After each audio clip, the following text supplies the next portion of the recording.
Thank you very much, Madam Chairperson. This bill is not just an affront to the basic tenets of equality and religious non-discrimination that have been enshrined in our Constitution, but it's an all-out assault on the very idea of India that our forefathers gave their lives for during the freedom struggle. Our freedom movement split on the issue of whether religion should be the determinant of nationhood. Those who believed in that were those who advocated the idea of Pakistan. Mahatma Gandhi onwards, Nehruji, Ambedkar, Maulana Azad believed the opposite, that religion has nothing to do with our nationhood, and they created a free country for all people of all religions, regions, castes and languages. The Indian Constitution rejected the notion of the two-nation theory. If this bill passes, Madam Chair, it will mark the victory of Muhammad Ali Jinnah's thinking over that of Mahatma Gandhi. You cannot say you reject Pakistan while advocating the same logic as Pakistan.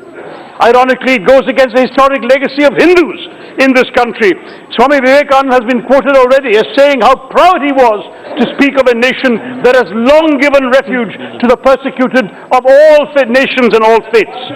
We lived up to Vivekananda's We lived up to it by giving refuge to Tibetan refugees, to the Baha'i community, to Sri Lankan Tamils, and 10 million Bangladeshis, the largest refugee exodus in human history, without once asking them what their religion was.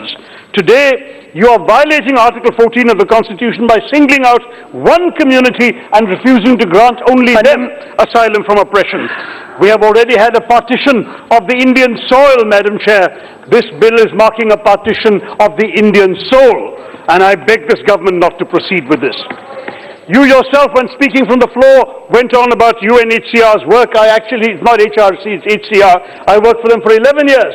And I can tell you how sad it is that India is one of the few democracies in the world not to have either ratified the Refugee Convention or Protocol, and one of the very few democracies not to have the maximum refugees. Mantri ji, मैं खुद कहता हूँ कि they have a wonderful record of refuge. I said the largest refugee exodus in our history, but we have not created any legal instruments. I went to the former Home Minister with my private member's bill requesting a national asylum and refugee policy. I've seen his MOS, I've seen them. The government has not been interested in pursuing this. Yeah, madam, you took away some of that time, so let me please give that back to you. The main point is that we don't have, unfortunately, the government taking any basic steps as required under international law to improve the determination of refugee status, to go ahead with ensuring treatment of refugees.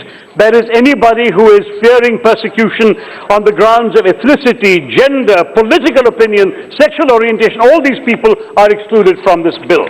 Madam, the Prime Minister himself has said, Sarkar ka ek hi dharm granth hota hai, Bharat ka Samvidhan. The fact is, this bill goes against the basic structure of the Constitution, as Dr. Ambedkar has explained it, and it seems to me that differentiating on the basis of religion, madam, so you've taken more than 1 minute. By singling out these countries, you've omitted Muslim minorities like the Ahmadiyyas in Pakistan, the Shias and Hazaras in Afghanistan, the Rohingyas from Myanmar. In fact, you've left out Myanmar altogether, even though we have a border with it, whereas Afghanistan is interrupted.